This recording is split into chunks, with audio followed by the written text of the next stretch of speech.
இன்னைக்கு நம்ம எதிர்பார்க்கிறோம், யாராவது வந்து ஜெபம் பண்ணுவாங்களா, யாராவது வந்து எனக்கு சொல்லுவாங்களா, யாராவது என்ன கையை பிடிச்சி அப்படியே கூட்டிட்டு போவாங்களா.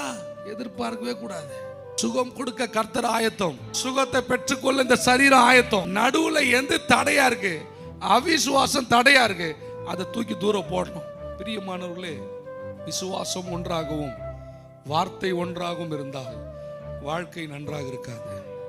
விசுவாசம் உள்ள இருக்கு, ஆனா வார்த்தை என்ன சொல்லுது, இப்படியே போய் சேர்ந்துடுறேன், 12 வருஷம் ஆகி போச்சு, இன்னும் ஒரு 2 வருஷமோ 3 வருஷமோ என் காலத்தை என்ன பண்ணிடுறேன், அப்படியே நான் ஓட்டின்னு போயிடுறேன். ஆனா என்னம்மா இப்படி சொல்றியே, ஆண்டவர் இருக்கிறாரு, அந்த அந்த விசுவாசம் உனக்கு, எனக்கு விசுவாசம்லாம் இருக்குது, ஒத்துக்க மாட்டாங்க.